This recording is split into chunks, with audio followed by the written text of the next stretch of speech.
kritis pada usaha penjahit kecil-kecilan.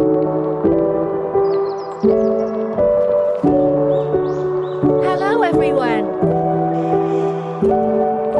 Sebelumnya, izinkan saya memperkenalkan diri terlebih dahulu.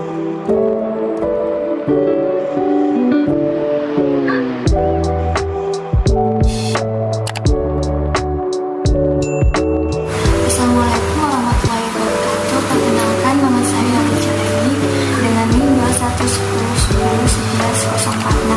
Yang terhormat dengan Bu Desmita Kristanti, SIMN selaku dosen mata kuliah kreativitas dan berpikir kritis. Di sini izinkan saya memaparkan materi selama perkuliahan semester 7 yang mana mata kuliah kreativitas dan berpikir kritis pada usaha menjahit kecil-kecilan di rumah. Materi yang pertama yaitu teknik berpikir yang dapat diterapkan dalam analisa bisnis. Nah, pertama adalah berpikir kritis atau critical thinking. Kasusnya penurunan jumlah pelanggan dalam 3 bulan terakhir. Langkah penerapan yang solusinya yaitu kita menggunakan root cause analysis untuk menemukan penyebabnya.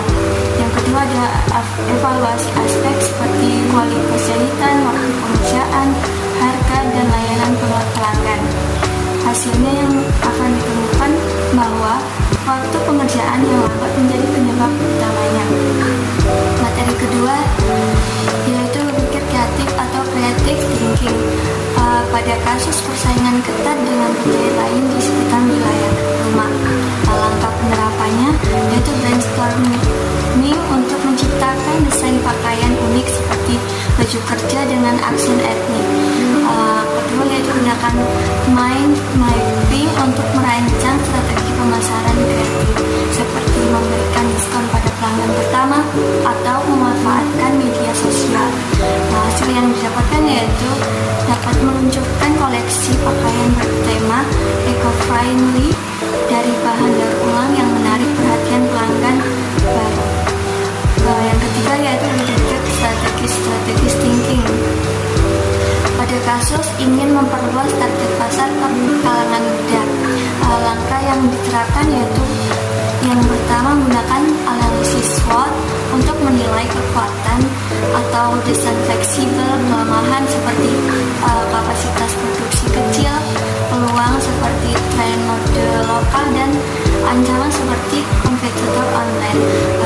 Terapkan juga poster 5 factors untuk memahami daya saing dan kebutuhan pasar. Hasil yang didapatkan menentukan strategi untuk memproduksi pakaian kasual dengan desain modern yang sesuai dengan selera anak muda zaman sekarang.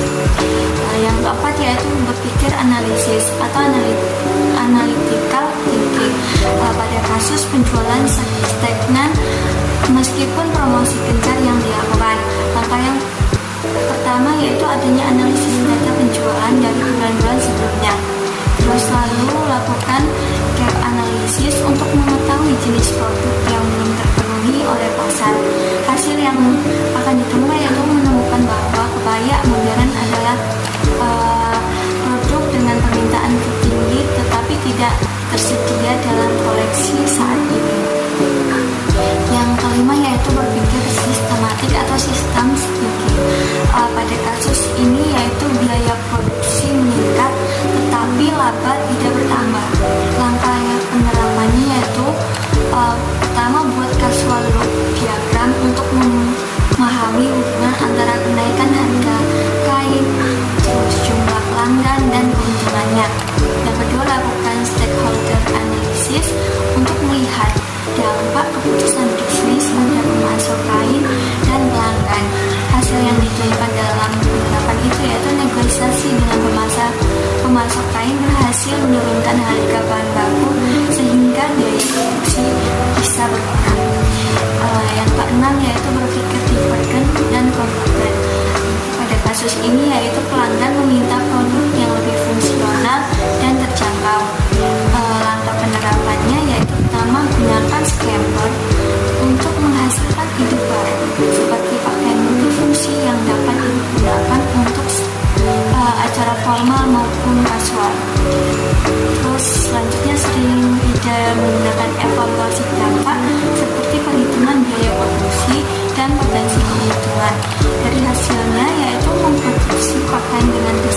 fleksibel, atau bisa dipakai dua sisi yang menarik perhatian pasangan.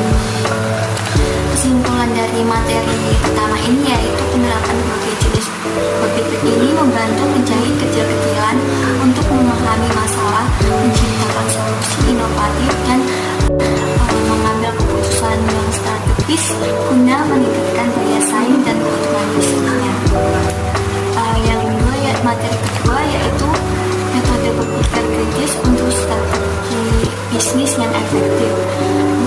Strategi bisnis yang efektif yang pertama ada analisis eksternal, menilai tren mode, kebutuhan pelanggan, kebijakan pemerintah dan kompetitor. Contohnya yaitu meneliti tren busana kasual di pasar lokal. Analisis internalnya yaitu evaluasi kemampuan tim, kualitas mesin jahit dan modal. Contohnya mengevaluasi kecepatan produksi tim jahit. Analisis SWOT dan STP. SWOT untuk memahami kekuatan, contohnya seperti desain unik, dan ancaman, contohnya seperti persaingan harga. Adapun STP untuk mengidentifikasi segmen pelanggan, contohnya pekerja kantoran, terus mengintegrasi dan memonitor. Contoh meluncurkan lini busana kerja formal dan memantau respon pasar bulanannya. Tujuan analisis SWOT-nya mempermudah pengambilan keputusan, contoh untuk menentukan apakah fokus pada pakaian formal atau kasual. Materi yang ketiga yaitu mengidentifikasi prinsip-prinsip manajemen, inovasi, dan strategi yang mendukung implementasi bisnis. Yang pertama, strategi bisnis yang efektif. Analisis lingkungan. Eksternal mengikuti tren, mode, dan analisis kompetitor. Yang ketiga finalnya evaluasi propositif SDM, alat jahit, dan biayanya.